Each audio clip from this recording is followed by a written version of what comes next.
The bells stopped ringing at 6 in the evening on October 15th, 1480. Inside the convent of Saint Sophia of Larissa in Thessaly, the sisters knew that the silence wasn't calling them to vespers. It was the sound of the world ending, their world. From the high choir windows, they could see banners with the crescent moon fluttering on the nearby hill, where only a week before, their monastery's sheep had grazed in peace. Thick black smoke curled up from the burning houses in the valley below. The air smelled of scorched wood and hot metal. They say the body never lies, and Sister Eleni of Larissa's body told a story her lips refused to speak. Her hands trembled as she held the silver crucifix that had once belonged to her grandmother. Her knees shook during prayer. Her voice cracked as she sang the Psalms. What consumed her wasn't fear, it was certainty. The certainty that they wouldn't die as martyrs at the stake, but live long enough to become ghosts. The abbess, now an old woman, had seen 3 convents fall in the region. She knew the Ottoman method well. What terrified her wasn't the violence, but the silence, the slow, deliberate erasure, the kind of disappearance that left no trace, as if they had never existed at all. For the empire, they weren't enemies. They were merely a problem to be resolved. This is the story of 22 women who chose to sing hymns in the dark, rather than surrender their faith, and of an empire that failed where it most prided itself, in breaking the spirit of those who refused to break. To understand how they reached that night in Larissa, we must return to 1453, the year Constantinople fell. The last Byzantine emperor died with a sword in hand upon the walls of his city. The convent of Saint Sophia had been founded in 1380, when the Byzantine Empire still dreamed of restoring its old glory.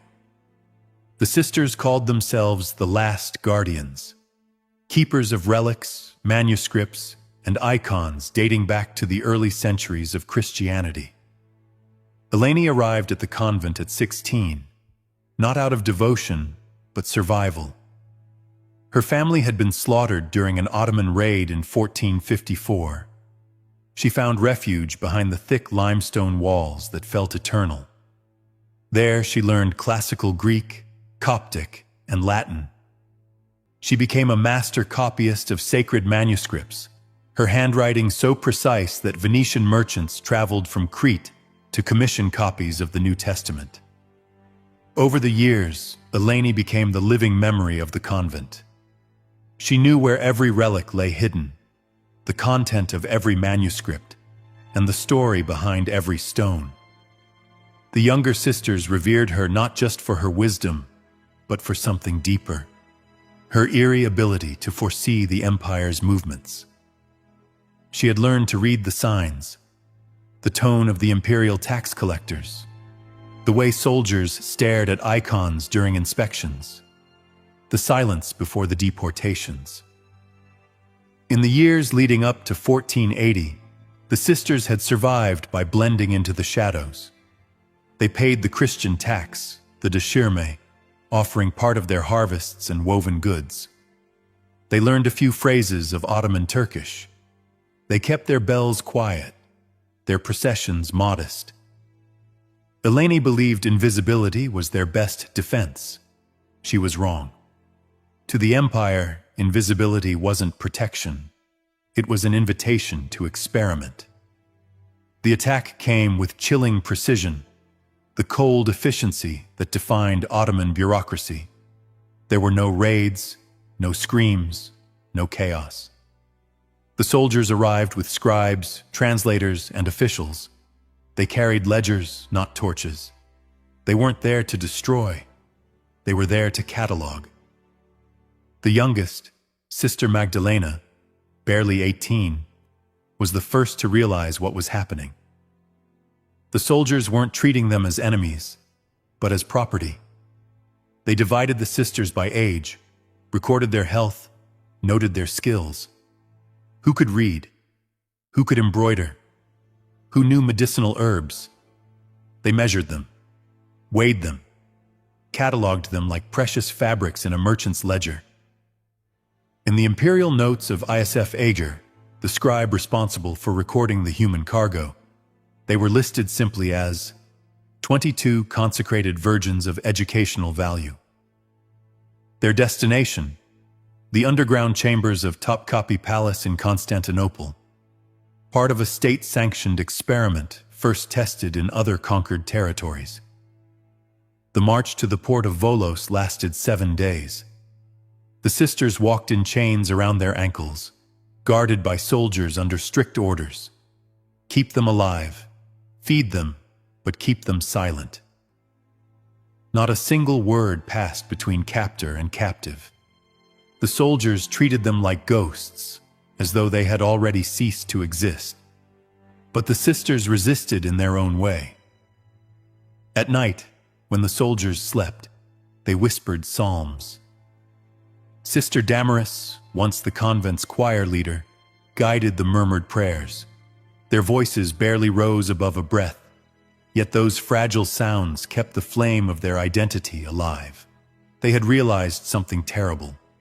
The empire didn't want their death. It wanted their erasure.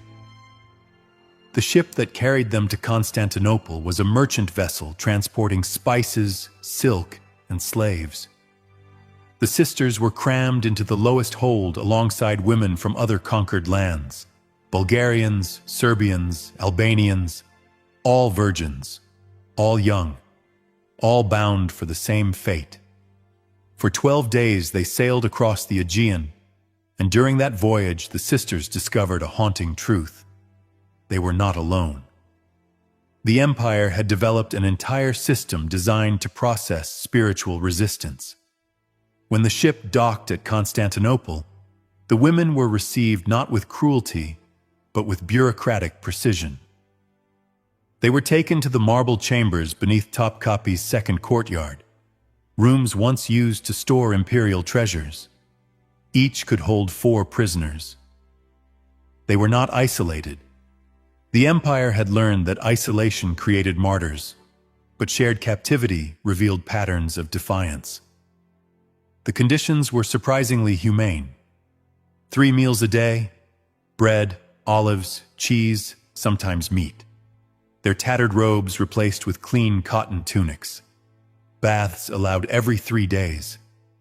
Paper and ink were even provided, though Christian symbols were strictly forbidden.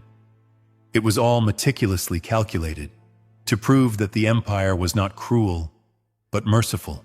On the 5th day of captivity, a high official of the Grand Vizier arrived with a translator and an imam. His offer sounded more like a business proposal than a spiritual ultimatum. If the sisters agreed to convert to Islam, they would be freed immediately. Each would receive a dowry of 500 gold dinars and a home in Constantinople. They could marry prosperous merchants and live in comfort. As abbess, Sister Eleni spoke for them all. Her reply was silence, long, unwavering silence. Then, with a voice so calm it unsettled the officials, she said in Greek, "We are the brides of Christ. We are already married." The translator relayed her words. The official nodded, took note, and left without anger, without threats.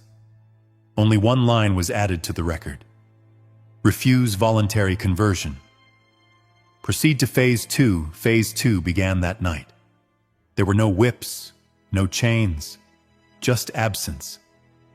The guards stopped speaking to them. Meals arrived without explanation.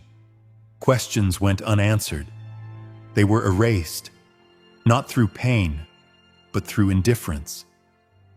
For women who had lived in song and prayer, communal silence was the cruelest form of torture.